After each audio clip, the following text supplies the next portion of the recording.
kining pagsangyaw sa gingharian sa Dios na ani sa misteryo sa rosaryo nga bag-ong gipuno ni sa to'y gapuno aning ikaupat nga misteryuhan si Saint John Paul II. Unsa to'y asa ni nga misteryo sa kahayag pagsangyaw sa gingharian ikatulo. Wa pa man mo kay bawo man sad mo rosaryo tingali. So mao na siya. Unsa may mahitabo kung maghari ang Dios. Ang Magnificat ni Mama Mary nga iya sang gikuha gikan sa awit ni Ana kadtong inahan man tingay litong Samson.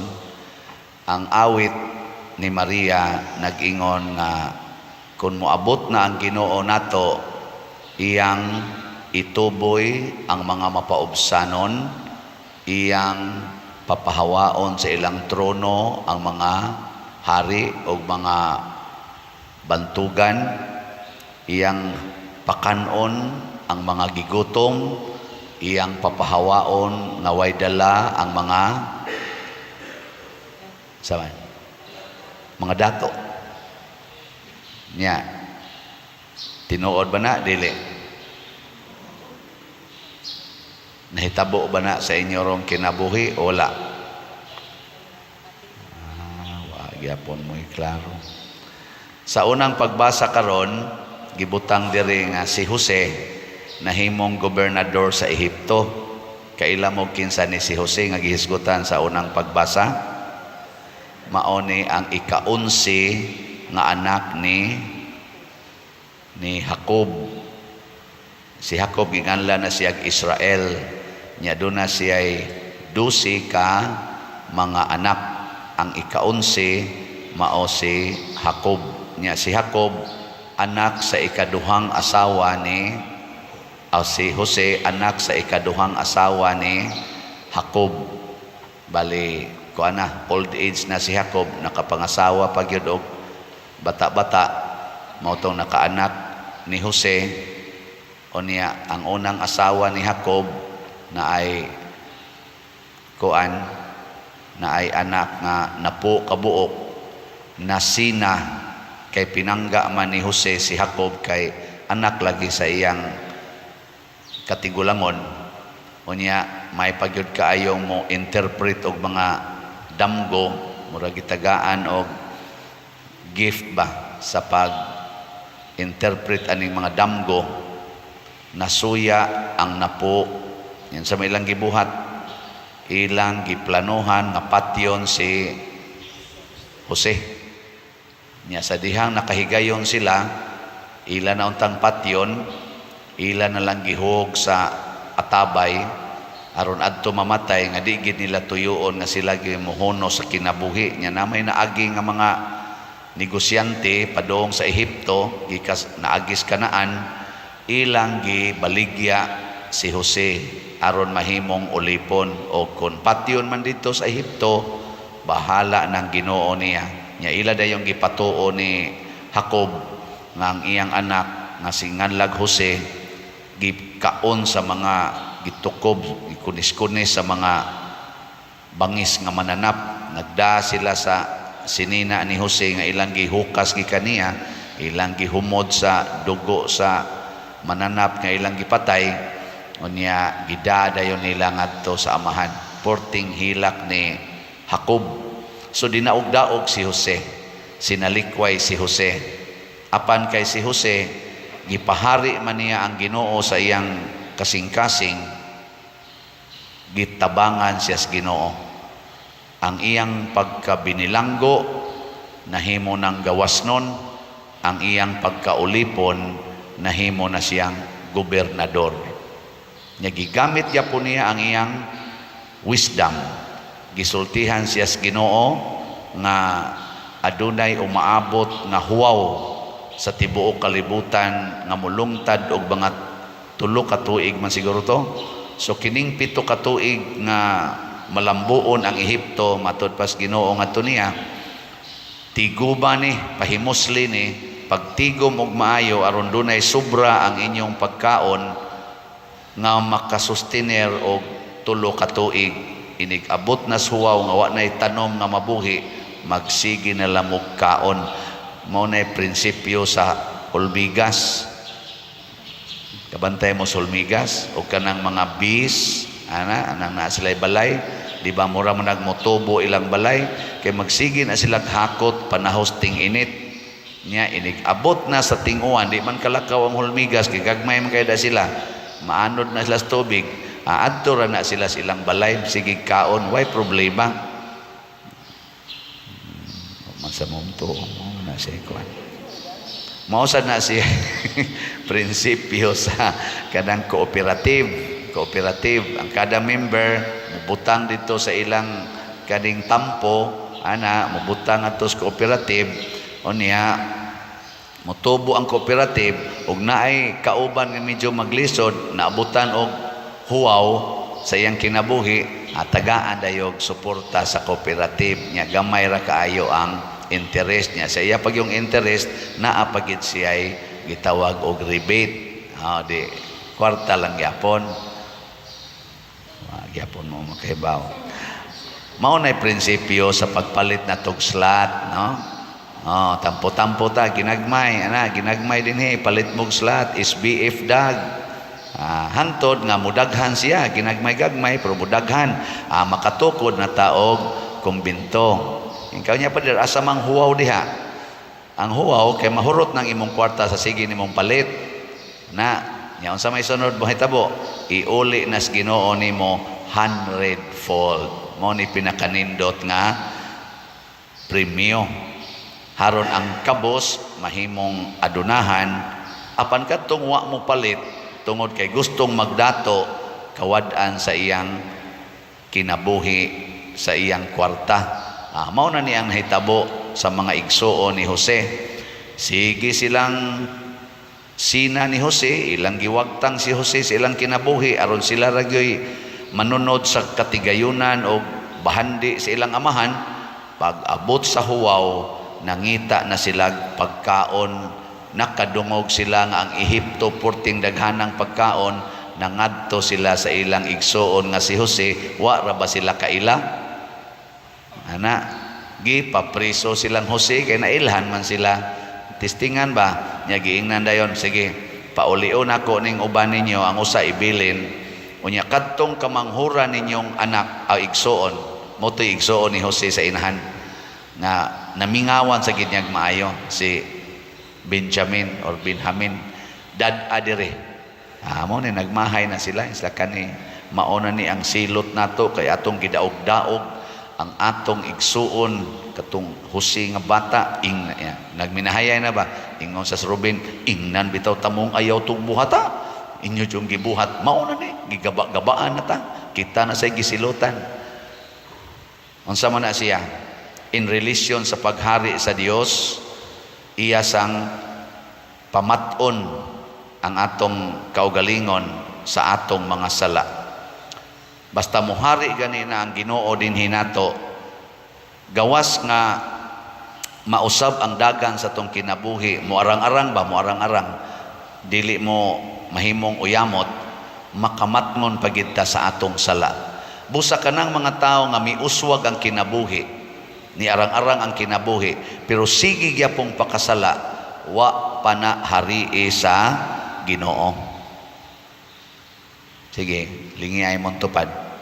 Ing na giharian na kas Ginoo.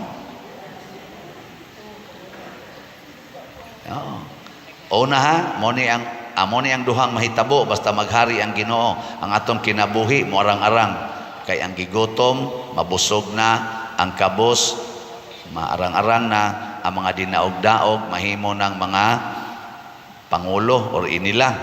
Pero ang partner ani repentance of sin. So wa gani ng repentance of sin, igo ra kang ni asinso, wa pa nay Ginoo. Nabitay mo dool na ko usahay nya mo konsulta ba, Father, unsa maning akong kahimtang sala ni dili nako unsa may mong kahimtang diay sa doon ako'y bana sa una Nya porti magyong salbahisa pader. Napugos lang kog minyo ato kay nabuntis man ko nya ang iyang kaning akong mama o papa di man gusto nga di ko pangasawon pero wa gyud ko kauyon atong tawhana pader.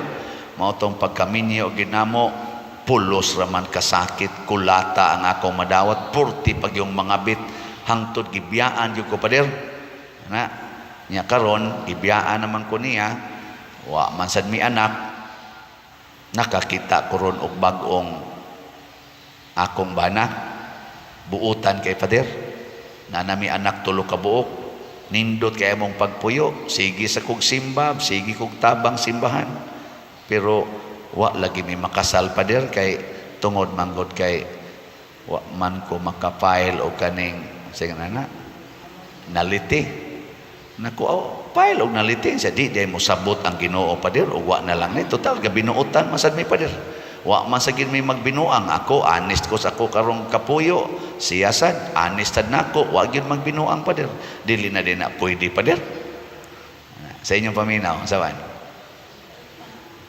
ningon dayon ko pagtubag pagkaanogon sa inyong kabuutan nga adto ra day mo sangko sa impierno. Anogon ba ang inyong pagbinuotan nga mosangko sa impierno?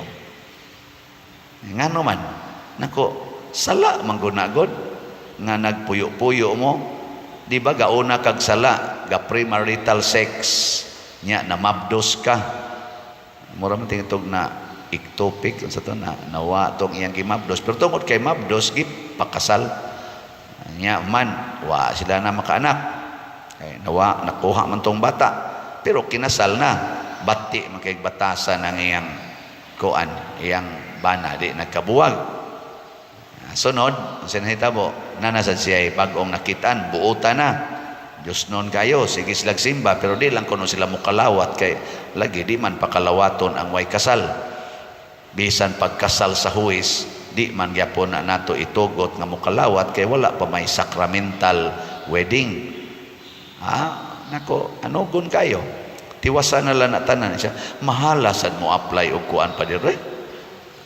annulment kay sa civil mga 100,000 niya ari ka simbahan mga 40 to 50,000 ako ay apply lang na kaysa wa ka makausik og 150,000 ibutang ta lang o diya adto ka sa impierno mo sangko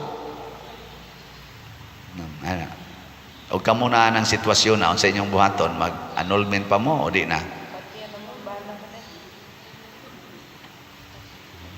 duko-duko malamoy okay raman sana pa good ana raman san mo no oy ayaw gyud repentance of sins pagbasol sa sala nya part anang maong pagbasol sa sala mao ang pagsakripisyo sakripisyohi antusi pag limpyo ang imong kinabuhi sa sala ako day siyang giingnan sige mahal man ka ng kuan gasto sa apply og annulment sa simbahan adi magina annulment declaration of nullity kanang murabag i-declare lang sa simbahan nga ang inyong marriage invalid from the beginning tungod sa mga depekto nga na-exist o naadiha mao na nga ako siyang giingnan aron wa na kay gastuhanan pagbuwag na lang mo anang imong gikapuyo friendship na lang mo nya di na mo magpuyo sod sa usa ka balay or sod sa usa ka kwarto nya buwag na mo agree na mo nga friendship na tabangin na lang nagbuhi ang inyong mga anak o niya kanini ang wa na mo'y hilabtanay isip mura kunuhay og banag asawa di na mo mag-sex nya pangumpisal mo kana dako kay nang sakripisyo ha pero way gasto o kamo papilion ta mo asa may inyo total na naman mo'y anak tulok buok pero wala to di na mo magdog di na mo magsigig huna-huna nga imo ng asawa imo ng bana gitawag sa gyapon ni siya sakripisyo nga way gasto katong declaration of nullity sakripisyo nga dunay gasto. Pero ang nakanindot lang sa dato og ma-approve na, pwede na mo magpakasal. Nganong ako maning gihisgutan, gikapoy nagyud kog sulbad ani mga kaso. Sigihan ta ko busy kay ko karon nya tagaan kog mga kaso kay ako may defender of the band, usas mga defenders of the band dinhi sa atong bang diocese bas kaning atong tribunal sagaran des mga kaso among giatubang kana mang marriage nga mangayo og declaration of nullity. Nya busy biya kay kustanan hapit na magani ko dili gani ka lingkod kay perting bisihan nya tagaan pa jud ko na upat na kakaso ang akong giatubang. Mao na kay di wa man jud ko kahimo nya mura naman sa kog mauwaw dito sa atong diocese nga dugay man kini mahuman pero perti naman sa jung kapuya gikas pagmata hangtod pagkatog. Ay bawo na biagon mo unsa ning akong schedule din wa na magikoy day off.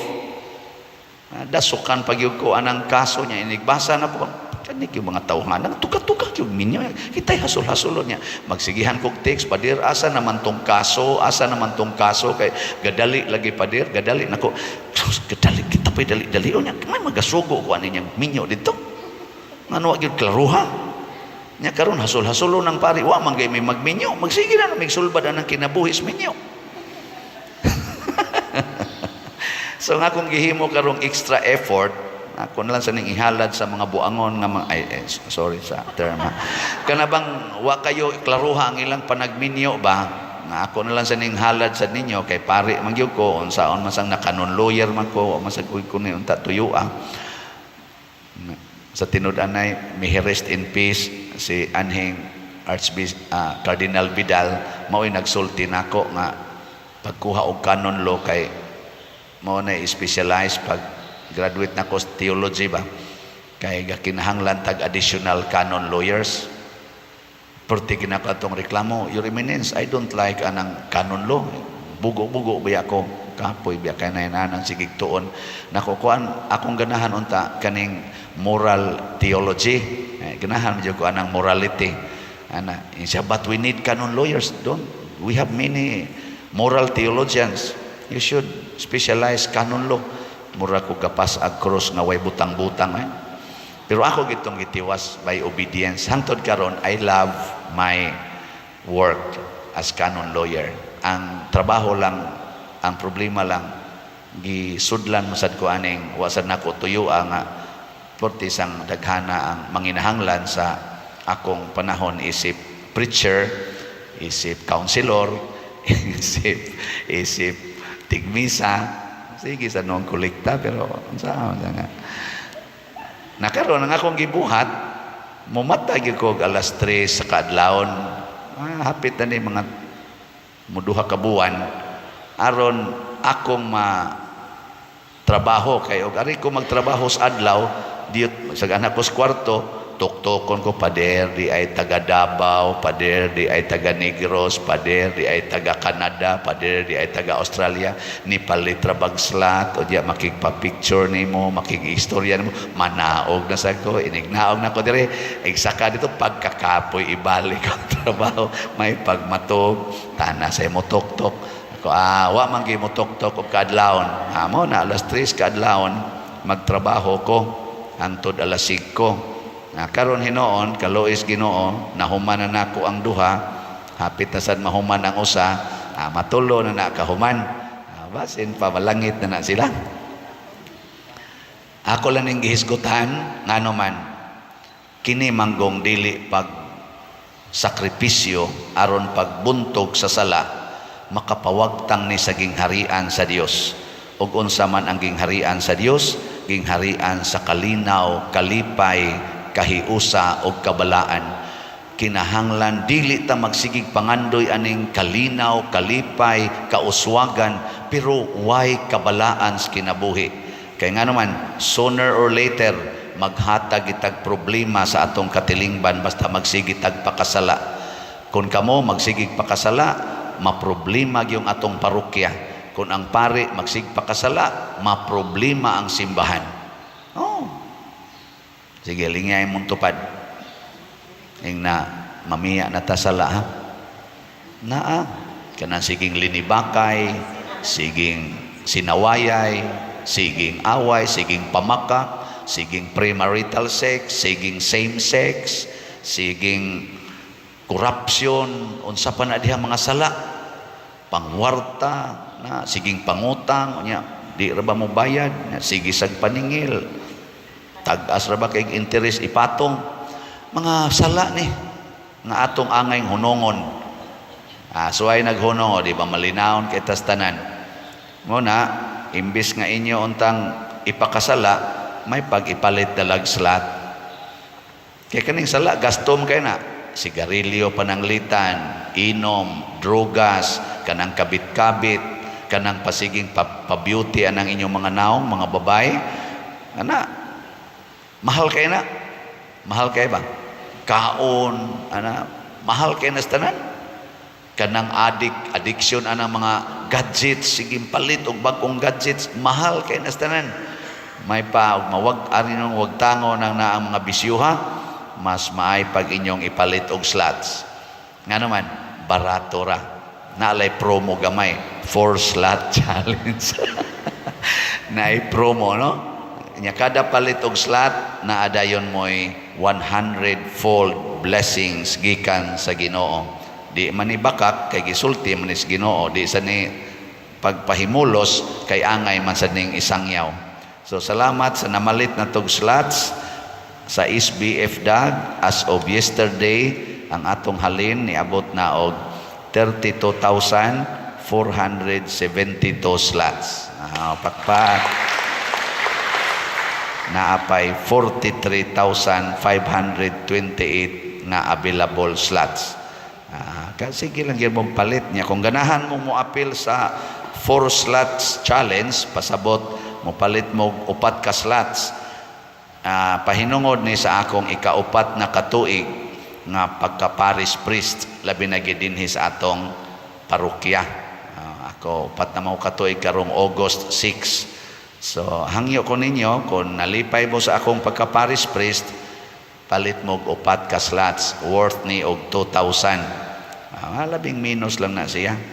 So as of yesterday, ang 4 slot challenge nga atong nadawat niabot na sad og 80 ka 4 slot challenge. Pagpakyapon. Kanindot ani. Akong pangandoy ani moabot lanig 1,000 ka 4 slot challenge. Okay na kayo. Kutob August 6. Kaabot ka ha? Mura gaduda kung di moabot. Pero sige lang, basin pa dahil moabot di ay. Ladakuha ka, no? Inyo rin ang pagbuot. Ang importante mga igsoon nga ang kinabuhi dili lang lunlon kauswagan financial o kaha academic or unsa diha honors, but above all repentance of our sins. Muna ang mga igsoon ni Jose ni abot gid sila sa pag-amgo sa ilang mga sala. Nya si Jose sad tungod kay wa man sad siya maglagot sa mga makasasala, ni uswag siya siyang kinabuhi nga wa say sala. Nagpabilin siyang balaan tungod kay miantos siya pag-ayo. Sama usab ni Hesus, nagantos pag-ayo aron pagbuntog sa sala. O kita sad nga iyang gipili sama sa mga apostoles, gitawag sadta sa pagsangyaw ni ining maong kamatuoran nga paharion nato ang Dios sa atong kinabuhi. Kay mausab gyud, munindot gyud ang atong kinabuhi. Apan labaw sa tanan, malimpyo ang atong kasing-kasing. Manindog ta katong gustong harian sa Dios.